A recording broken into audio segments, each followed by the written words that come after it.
안녕하세요. 7주차 답안 영상 강평 시작하겠습니다.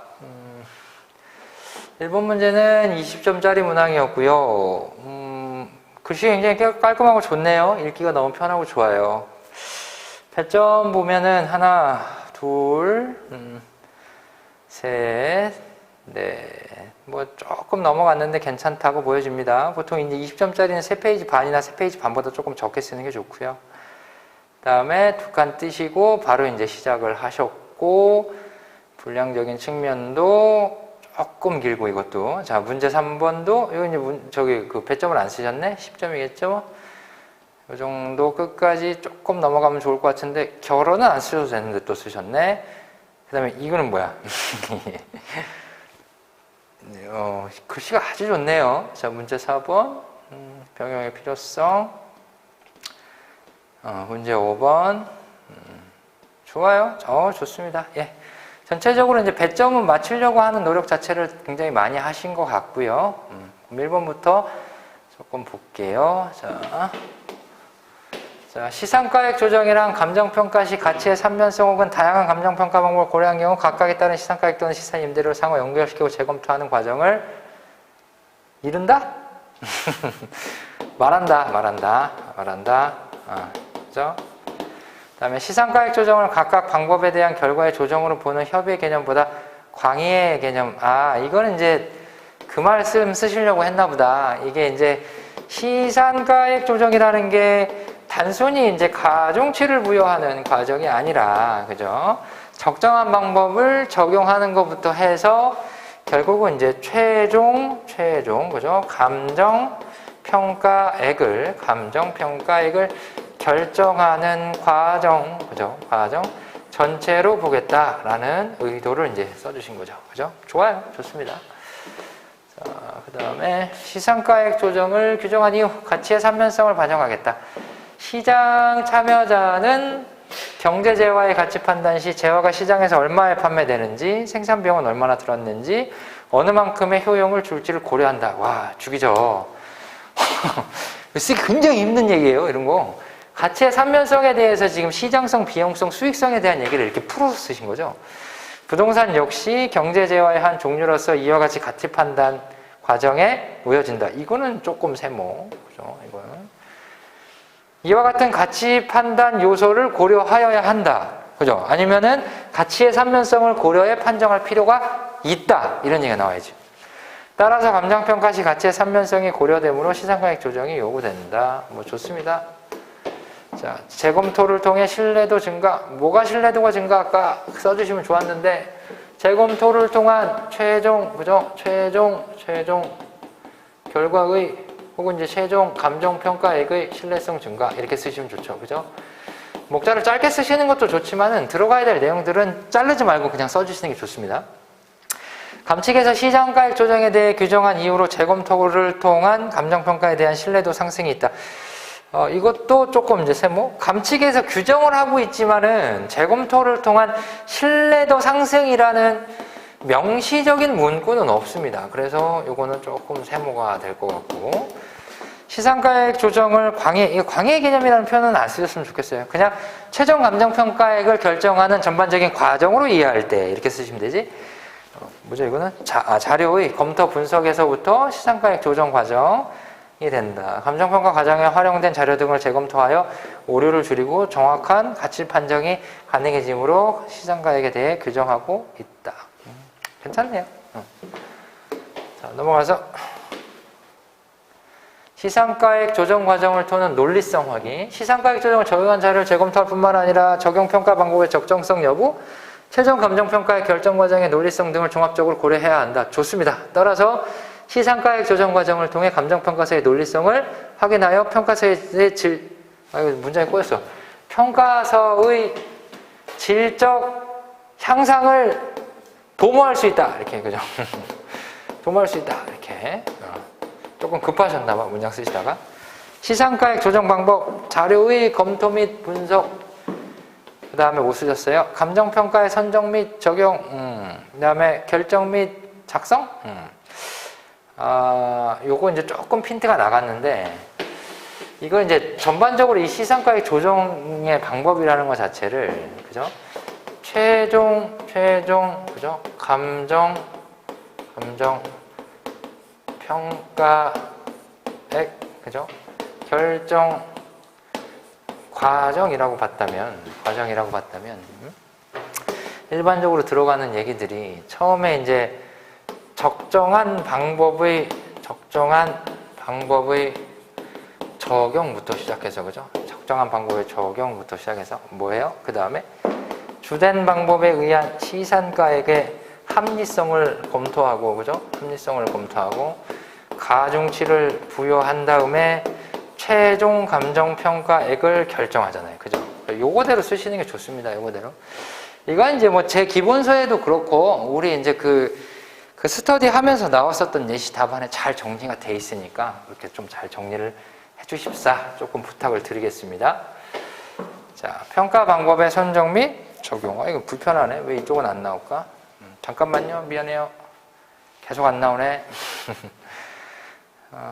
시상가액 조정 유의사항, 평가 목적과 대상물의 특성을 고려한다. 신뢰성, 시장 상황 등을 고려한다.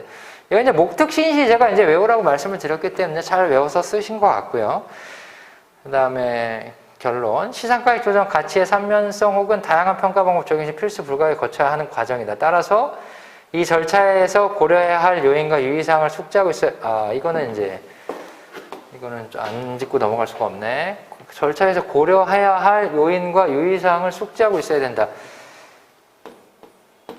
고려해야 할 요인은 무엇이고 숙지하고 있어야 할 유의사항은 무엇일까요?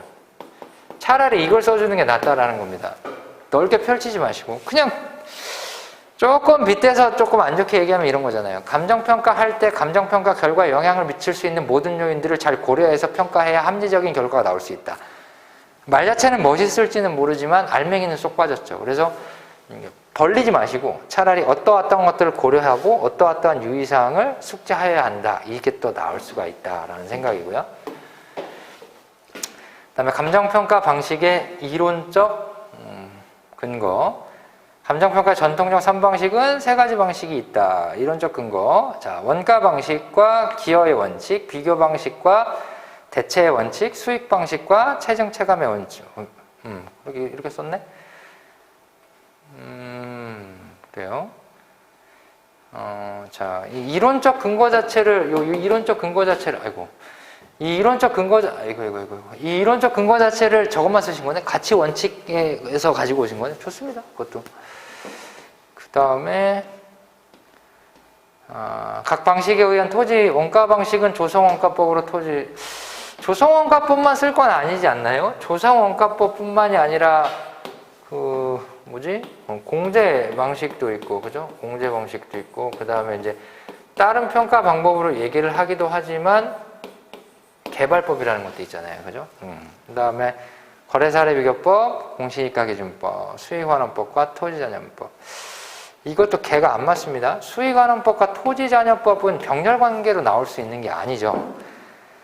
굳이 얘기를 하자면은 직접환원법이 있고 할인현금 흐름 분석법이 있는데 이 직접환원법 중에서 전통적인 직접환원법이 있고 그 다음에 자녀법이 있는 거였잖아요. 그죠? 자녀법이. 그러니까 이거랑 같은 궤로 놓고 쓸 수는 없는 거죠. 그죠? 그래서 이거 하나 정리하시고.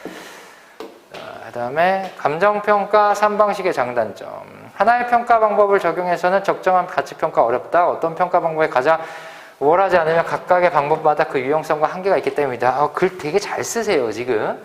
이하에서는, 이건 필요 없어요. 이하에서는 이에 대해 설명한다. 설명하니까 쓰는 거겠지. 이건 한 줄 그냥 날린 거랑 똑같습니다. 자, 수익 방식의 장단점. 수익 방식은 수익성을 반영하여 평가한다. 이것도 마찬가지예요. 수익성을 반영하여 평가하는 거니까 수익 방식이죠. 당연한 얘기를 너무 아무렇지도 않게 쓰시면 안 돼요. 따라서 수익성 부동산과 같이 시장 참여자가 수익을 가장 중요한 가치 형성 요인이라 판단하는 재화에 적합한 평가 방법입니다. 다만 환원 방법, 환원율, 할인율 결정, 미래 수익의 예측 과정에서 주관이 개입하기 쉽다. 좋습니다. 원가 방식. 근데 이게 아무것도 아닌 것 같은데요. 감정평가 3방식의 장단점에 대해서 지금 쓰실 거잖아. 그러면은 개설하고 이게 수익 방식에 여긴 또 쓰셨네. 장단점. 여기 원가 방식의 장단점이라고 쓰셔야죠. 목차 잘라 먹으면 안 됩니다. 이것도 이제 비교 방식의 장단점이라고 쓰셔야 맞는 목차가 되겠죠. 수익성을 반영하여 평가한다. 따라서 수익성 부동산과 같이 시장 참여자가 수익을 가장 중요한 가치 형성력 받고 원가 방식 투입된 자본이 효용을 그대로 발휘하는 경우 설득력이 높다. 이게 뭘까? 들어간 비용 자체가 전부 낭비 없이 효용을 제대로 발휘할 때 설득력이 높다. 이 얘기고. 또한 시장 참여자들이 이해하기 쉬운 방법이기도 하다. 따라서 건물과 같이 투입 비용 추계가 가능하고 그에 따른 효용이 발휘되는 제어에 적절하다. 하지만 기여도 이상의 증분 가치가 발생하거나 기여도의 합보다 적은 효용이 발생하는 경우 설득력이 낮다.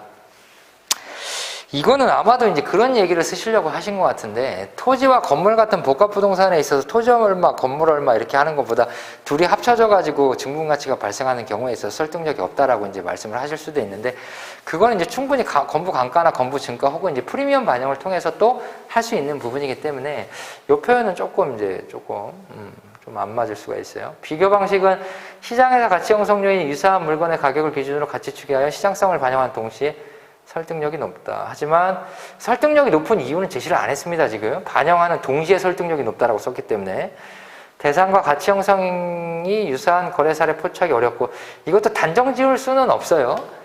평가 대상 물건이 일반적인 물건이라면 거래 사례를 포착하는 건 굉장히 쉽습니다. 특히나 아파트 같은 것들이요. 사례에 사정이 개입되어 있는지 여부 및 사정 보정하여 정성화시키기 어렵다는 단점이 있다. 살펴보면 가지. 이거 쓸 필요 없고. 어느 방법도 완벽하지 않다. 이거는 너무 피상적이죠. 그죠? 너무 피상적이잖아. 각 방법마다 유용성과 저마다의 한계를 가지고 있다. 이렇게 쓰셔야지. 따라서 세 방법을 모두 활용하여 가장 정확한 가치 추계가 될 수 있다. 서설하고 결어가 좀 약해요. 지금 답안제. 그 다음에 이거는 좀 이런 건 안 하시는 게 좋고, 이거를 굳이 이렇게 하실 거면은 이렇게 X표를 치시면은 너무 눈에 잘 들어오잖아요. 이거 이렇게 묶으세요. 이렇게 하고 여기도 이렇게 써요. 이렇게. 그 다음에 이렇게 쓰세요. 차라리. 삭제 이렇게. 이게 훨씬 나아요. 이렇게 하는 것보다는. 아셨죠? 이렇게 묶어가지고 삭제 이렇게 쓰세요. 차라리. 자, 그 다음에 3방식 병영의 필요성 및 단일 방식 적용. 대상의 용도의 다양성으로. 용도의 다양성이라. 하나의 평가 대상 물건에 대해서 3방식을 병영하는 게 용도의 다양성과 직접적인 관련은 없어 보이는데, 이거는 이제 용도가 변화될 가능성이 있는 물건이라면 그런 얘기를 할 수는 있지만, 용도가 변화할 가능성이 없는 상태에서는 이런 얘기를 쓰는 게 조금 어려울 수 있어요. 채점시장도 지금 여기다가 이제 세모로 표시를 쳐놓은 것 같은데, 그래서 감정평가 방식의 유용성 및 한계, 비용성 반영하는 비교 방식, 수익 방식 존재한다. 어떤 방식도 완전하고 완벽하지 않다. 이 얘기도 이제 조금 이제 반복되는 느낌이 있죠. 이 답안지를 읽다 보면 여러 가지 가치 형성 요인을 반영하여 가장 적정한 결과를 도출하기 위해 세 방식을 병행할 필요가 있다. 요거는 요 목차랑은 조금 맞지 않는 것 같아요. 여기서 이제 여러 가지 가치 형성 요인을 반영하여 가장 적절한 결과를 도출하기 위해 세 방식을 병행할 필요가 있다라고 맺었잖아요. 그럼 이제 목차 자체도 차라리 다양한 가치 형성 요인 반영상의 필요성 이런 게 나오면 더 좋지 않을까 싶고요. 시장 참여자의 가치 판단 인식으로 인한 필요성. 가치 판단 인식의 다양성 혹은 복잡성이라는 얘기가 들어가면 더 좋을 것 같습니다. 시장 참여자는 대상 물건에 투여된 비용이 얼마인지 어느 정도의 편익을 줄지, 이건 이제 세 가지 관점을 다 고려한다는 얘기잖아요. 그죠? 그럼 차라리 가치 삼면성을 고려한 시장 참여자의 가치 판단 인식의 부합, 이런 목차가 더 나오는 게 낫다라는 거죠. 그다음에 단일 방식을 적용하는 경우 10점 쓸 필요 없습니다. 전체적으로 이제 배점이 돼 있기 때문에. 단일 방식만 적용하는 경우는 특성상 다른 방식에 따른 합리성 검토가 생략되는 경우이다. 그러니까 냈겠죠. 건물기계 감칙 나와야 돼. 감칙. 불필요하거나 곤란한 경우 그거 나와야 돼요. 자, 원가법 적용 시 감가수정 이론적 근거. 감가수정은 의의가 아니야. 감가수정은 감칙의 정의가 있기 때문에 정의라고 쓰셔야 되고. 틀렸습니다. 그리고 이것도 지금 감가수정의 정의도 이런 건 틀리면 안 됩니다. 진짜 법상 정의는. 자, 이론적 근거, 물리적 감가와 변동의 원칙. 아이고, 요거는 굉장히 조금 참신하네요. 감가 수정 요인의 종류에 따라서 이제 근거를 쓰신 거잖아요. 그죠? 시간의 경과에 따라서 노후화되며 이루어진다. 변동의 원칙은 좋네요. 기능적 감가, 균형의 원칙. 내부 요소 간 균형이 이루어져야 최유형이 될 수 있다는 가치 원칙이다. 부동산의 설계 비효율성, 기능적 강가는 내용, 좋아요. 좋아. 외부성의 원칙, 적합의 원칙, 경제학. 딱 맞네요. 아주 좋습니다, 여기는. 됐네. 저는요, 이 답안지는요, 어떤 느낌이냐면, 뒤에 가면서 글씨 조금 이제 날리기 시작을 하는데, 전체적으로 글씨는 너무 좋습니다, 지금. 안에 들어가 있는 내용, 안에 들어가 있는 글자의 수라든지, 띄어쓰기라든지, 형식적인 측면은 어디 하나 나무랄 데가 없다. 근데 이제, 논리성을 설명하면서 조금 핀트가 나가는 부분들이 있는데, 그것만 보강을 하시면, 확실히 더 좋은 답안지가 될 수 있을 것 같다라는 말씀을 드리면서 강평을 마치겠습니다.